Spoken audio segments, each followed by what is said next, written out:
হাদি হত্যায় গ্রেফতার দুজনকে দেশে ফেরাতে কূটনৈতিক চ্যানেলে কাজ চলছে, জানালেন নবনিযুক্ত আইজিপি। অচিরেই ফিরিয়ে আনার আশ্বাস। নৌ-পুলিশের প্রধান সহ 5 অতিরিক্ত আইজিপি বাধ্যতামূলক অবসরে। অবিলম্বে কার্যকর হবে আদেশ, পাবেন অবসরজনিত সুবিধা।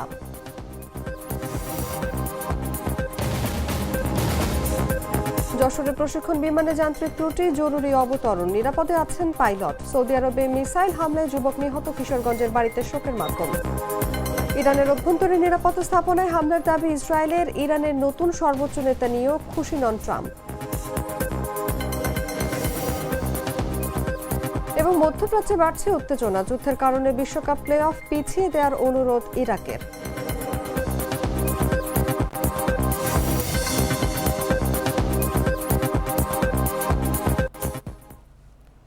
এতক্ষণ শুনছিলেন সংবাদ শিরোনাম। দর্শক, আমন্ত্রণ দুপুর 3টার সংবাদে। সঙ্গে আছি আমি অনুভা বিশ্বাস।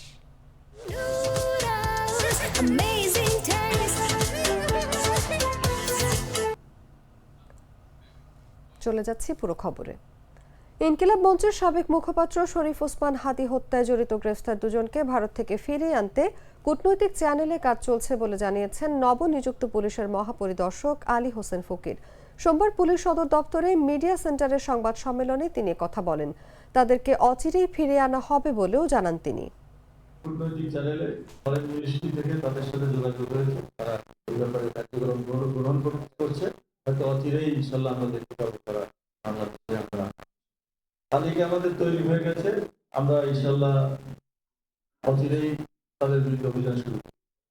ওইটা এক্সাক্ট এখন বলবো না, কারণ যে তালিকাটা আসছে এটা থেকে আবার একটু আমরা অনেকগুলো এজেন্সি থেকে পেয়েছি। এটা আবার আমরা সবকিছু মিলিয়ে খবর যেগুলো সেগুলো আসলে দেখেন, সরকারি দায়িত্ব পালনের ক্ষেত্রে সারা পৃথিবীতেই আছে।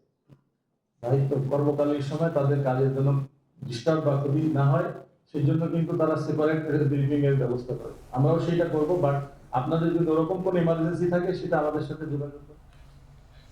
নৌ পুলিশের প্রধান কুসুম দেওয়ান সহ একযোগে বাংলাদেশ পুলিশের 5 জন অতিরিক্ত আইজিপিকে বাধ্যতামূলক অবসরে পাঠিয়েছে সরকার। সোমবার স্বরাষ্ট্র মন্ত্রণালয়ের পুলিশ এক শাখার সিনিয়র সচিব মঞ্জুর মোর্শেদ চৌধুরী স্বাক্ষরিত পৃথক 5 প্রজ্ঞাপনে এই তথ্য জানা হয়। প্রজ্ঞাপনে বলা হয়, সরকারি চাকরি আইন 2018 এর 45 ধারার বিধান অনুযায়ী জনস্বার্থে সরকারি চাকরি থেকে অবসর দেয়া হলো। তারা বিধি অনুযায়ী জনস্বার্থে অবসরজনিত সুবিধা প্রাপ্য হবেন। জনস্বার্থে জারিকৃত এই আদেশ অবিলম্বে কার্যকর হবে। অবসরে পাঠানো বাকি 4 জন অতিরিক্ত আইজিপির মধ্যে রয়েছেন আবু হাসান মোহাম্মদ তারিক, মোহাম্মদ আব্দুল আলিম মাহমুদ, মোহাম্মদ মাসুদুর রহমান ও মোহাম্মদ তৌফিক মাহমুদ চৌধুরী।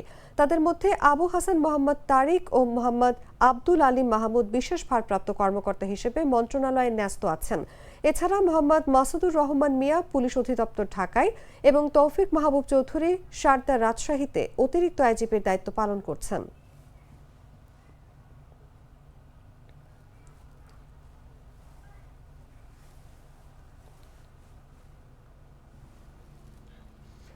রাজশাহীর বাঘায় সিএনজি চালিত অটোরিকশা ও ভটভটির মুখোমুখি সংঘর্ষে 3 জন নিহত হয়েছেন। এ সময় আহত হয়েছেন আরও 2 জন। সোমবার সকাল 7টার দিকে বাঘা লালপুর সড়কের চণ্ডীপুর এলাকায় এই দুর্ঘটনা ঘটে। নিহতরা হলেন লালপুরের নওপাড়া গ্রামের সিএনজি চালক শরীফুল ইসলাম, একই উপজেলার বধুপাড়া গ্রামের বিধান দাস ও আন্দি গ্রামের রকেনা বেগম। আহত শাহজাহান আলী ও সীমা বেগমকে প্রথমে উপজেলা স্বাস্থ্য কমপ্লেক্সে এবং পরে রাজশাহী মেডিকেল কলেজে ভর্তি করা হয়েছে।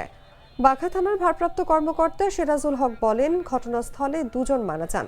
পরে হাসপাতালে নেয়ার পথে আরও 1 জনের মৃত্যু হয়। মরদেহ উদ্ধার করে থানায় নেওয়া হয়েছে। দুর্ঘটনা কবলিত যান দুটি জব্দ করা হয়েছে।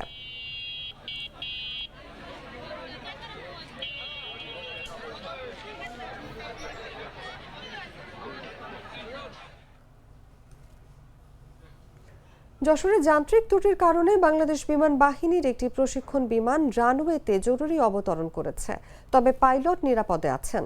সোমবার দুপুর 12:46 আন্তঃবাহিনী জনসংযোগ পরিদপ্তরের সংবাদ বিজ্ঞপ্তিতে এই তথ্য জানা যায়। আইএসপিআর জানায়, যশোরে যান্ত্রিক ত্রুটির কারণে বাংলাদেশ বিমান বাহিনীর একটি প্রশিক্ষণ বিমান রানওয়েতে জরুরি অবতরণ করেছে। বৈমানিক নিরাপদে আছেন এবং বিমানের কোনো ক্ষতি হয়নি।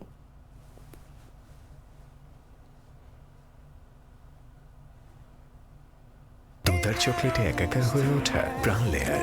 প্রাণ লেয়ার, সম্পর্কের মিষ্টি ম্যাজিক। চাঁদপুরে মার্চ এপ্রিল মাস জুড়ে জাটকা নিধন ও বিক্রি নিষিদ্ধ থাকলেও মেঘনা নদীর তীরবর্তী বিভিন্ন এলাকায় বিক্রি করা হচ্ছে জাটকা। বিশেষ করে চাঁদপুর সদর উপজেলার হানারচর ইউনিয়নের আখনের হাটে প্রকাশ্যে জাটকা বিক্রি হতে দেখা গেছে। সোমবার সকালে সদর উপজেলার ১৩ নম্বর হানারচর ইউনিয়নের ৯ নম্বর ওয়ার্ডের মেঘনা পাড়ের আখনের হাটে সরেজমিনে গিয়ে দেখা যায় হাকডাক দিয়ে জাটকা বিক্রি করছেন একাধিক ব্যবসায়ী। ক্রেতারাও আগ্রহ নিয়ে এসব মাছ কিনতে ভিড় করছেন। অথচ সরকারি নিষেধাজ্ঞা অনুযায়ী এই সময় জাটকা ধরা, পরিবহন, বিক্রি ও মজুত সম্পূর্ণ নিষিদ্ধ। স্থানীয়দের অভিযোগ, কিছু অসাধু জেলে গভীর রাতে মেঘনা নদীতে জাল ফেলে জাটকা আহরণ করছেন। পরে ভোর থেকে সকাল পর্যন্ত সেগুলো স্থানীয় হাটে এনে প্রকাশ্যে বিক্রি করা হচ্ছে। এতে করে সরকারের জাটকা সংরক্ষণ কর্মসূচি ব্যাহত হওয়ার পাশাপাশি ভবিষ্যতে ইলিশ উৎপাদন হুমকির মুখে পড়তে পারে। হরিণা পুলিশ ফাঁড়ির ইনচার্জ মোহাম্মদ বোরহান বলেন, মৎস্য অফিসকে জানানো হয়েছে, তারা এলে অভিযান চালানো হবে।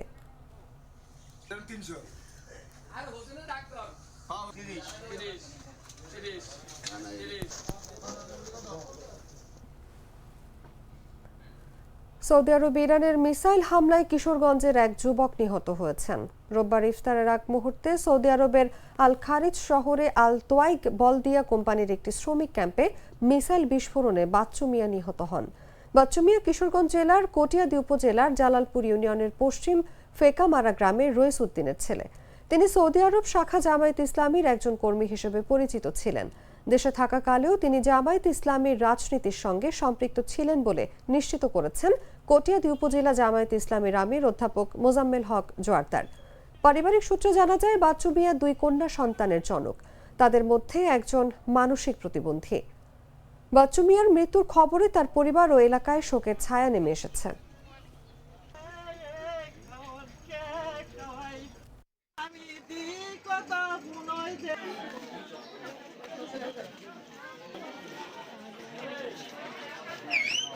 বড় মেয়ে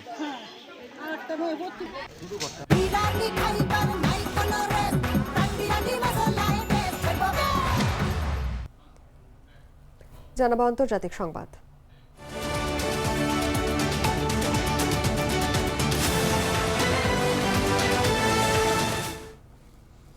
ইরানের অভ্যন্তরীণ নিরাপত্তা স্থাপনায় হামলা চালিয়েছে বলে দাবি করেছে ইসরায়েল। দেশটির সেনাবাহিনী জানিয়েছে, সোমবার তারা মধ্য ইরানের লক্ষ্যবস্তুতে আঘাত করেছে, যার মধ্যে রয়েছে অভ্যন্তরীণ নিরাপত্তা কমান্ড সেন্টার এবং ক্ষেপণাস্ত্র উৎক্ষেপণ কেন্দ্র। ইসরায়েলি সামরিক বাহিনী এক বিবৃতিতে জানিয়েছে, বিমান বাহিনী ইরানের শাসন ব্যবস্থার অন্তর্গত অবকাঠামোর উপর অতিরিক্ত হামলা চালিয়েছে। ওই বিবৃতিতে বলা হয়, লক্ষ্যবস্তুতে একটি রকেট ইঞ্জিন উৎপাদন কেন্দ্র এবং বেশ কয়েকটি দূরপাল্লার ব্যালিস্টিক ক্ষেপণাস্ত্র উৎক্ষেপণ কেন্দ্র অন্তর্ভুক্ত ছিল, যা ইসরায়েলের জন্য হুমকি স্বরূপ ছিল।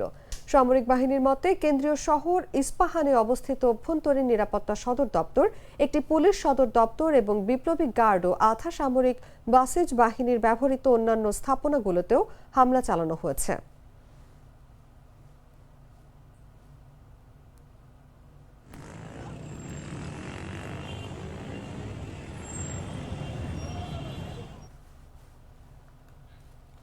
ইরানের নতুন সর্বোচ্চ নেতা হিসেবে দেশটির প্রয়াত সর্বোচ্চ নেতা আয়াতুল্লাহ আলী খামেনির ছেলে মোস্তফা খামেনির নাম ঘোষণা করা হয়েছে। যুক্তরাষ্ট্র এবং ইসরায়েলের যৌথ হামলায় গত সপ্তাহে নিহত হন আয়াতুল্লাহ আলী খামেনি। 56 বছর বয়সী মোস্তফা খামেনি এমন এক সময় এই বিশাল দায়িত্বভার কাঁধে নিলেন যখন দেশটির 47 বছরের ইতিহাসের সবচেয়ে বড় সংকটের মধ্য দিয়ে যাচ্ছে। ইরানের শক্তিশালী ইসলামিক রেভলিউশনারি গার্ড কর্পস, সশস্ত্র বাহিনী এবং দেশটির শীর্ষ নেতারা দ্রুত নতুন নেতার প্রতি তাদের সমর্থনের প্রতিশ্রুতি দিয়েছেন। দেশটির সুপ্রিম ন্যাশনাল সিকিউরিটি কাউন্সিলের সেক্রেটারি আলী লারিজানি যুক্তরাষ্ট্র এবং ইসরায়েলের সর্বাত্মক আক্রমণ শুরুর পর থেকে ইরানের নিরাপত্তা কৌশল পরিচালনার দায়িত্বে নিয়োজিত রয়েছেন। তিনি নতুন সর্বোচ্চ নেতার চারপাশে ঐক্যের আহ্বান জানিয়েছেন। পার্লামেন্ট স্পিকার মোহাম্মদ বাখের গালিবাফ নতুন সর্বোচ্চ নেতাকে স্বাগত জানিয়ে বলেছেন, নতুন সর্বোচ্চ নেতাকে অনুসরণ করা ধর্মীয় ও জাতীয় কর্তব্য।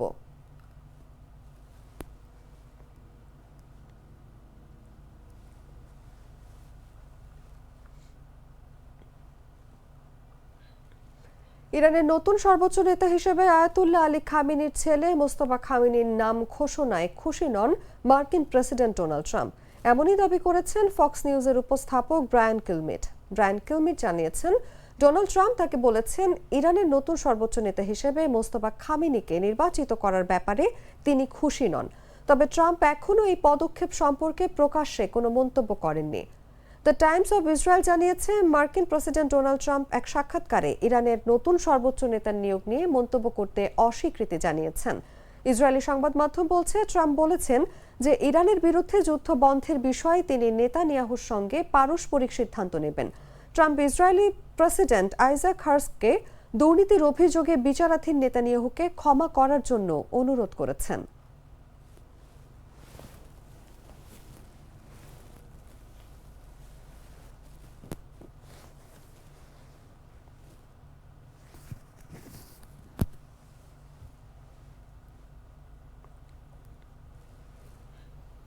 সংবাদ শেষ করব খেলার খবর জানিয়ে।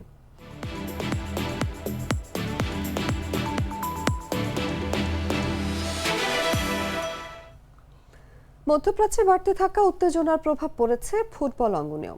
এই পরিস্থিতিতে বিশ্বকাপের প্লে অফ ম্যাচ পিছিয়ে দেওয়ার জন্য আন্তর্জাতিক ফুটবল সংস্থার কাছে আবেদন জানিয়েছেন ইরাকের প্রধান কোচ গ্রাহাম আর্নল্ড। বর্তমান পরিস্থিতি তার দলের প্রস্তুতিকে কঠিন করে তুলেছে বলে জানিয়েছেন এই অস্ট্রেলিয়ান কোচ। তার মতে, প্রতিবেশী দেশ ইরানকে ঘিরে যুক্তরাষ্ট্রের সঙ্গে চলমান সংঘাতের কারণে ইরাকের আকাশপথ বন্ধ থাকায় দল গঠনের পরিকল্পনা মারাত্মকভাবে বাধাগ্রস্ত হচ্ছে। পরিকল্পনা অনুযায়ী 31 মার্চ মেক্সিকোর মন্টেরেতে এক ম্যাচের প্লে অফে ইরাকের মুখোমুখি হওয়ার কথা দক্ষিণ আমেরিকার দুই দল বলিভিয়া ও সুরিনামের মধ্যকার প্লে অফ বিজয়ীর। সেই ম্যাচের ফলই নির্ধারণ করবে 4 দশক পর ইরাক বিশ্বকাপে জায়গা পাবে কিনা। কিন্তু বর্তমান পরিস্থিতিতে বড় সমস্যায় পড়েছে ইরাক দল।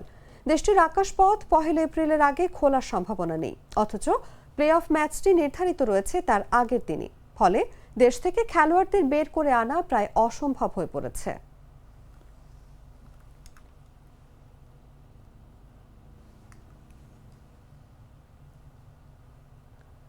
সংবাদ শেষ করার আগে শিরোনামগুলো জানিয়ে দিচ্ছি আরো একবার।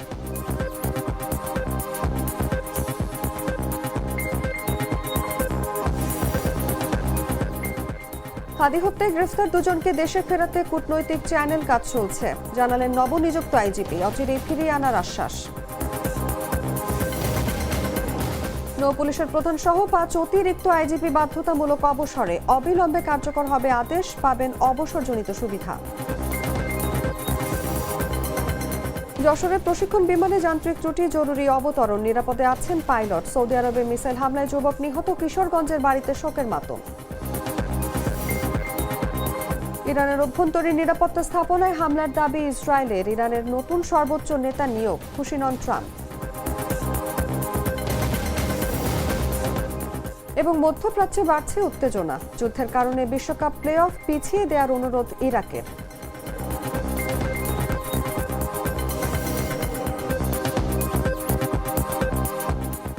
দর্শক, এই ছিল এখনকার মতো। এরপর বিকেল 5টায় দেখবেন দেশজুড়ে সংবাদ। প্রতি মুহূর্তে সর্বশেষ খবর জানতে ভিজিট করুন jagunews24.com। ফলো করুন আমাদের ভেরিফাইড ফেসবুক পেজ এবং সাবস্ক্রাইব করুন জাগো নিউজের ইউটিউব চ্যানেল। ধন্যবাদ সবাইকে।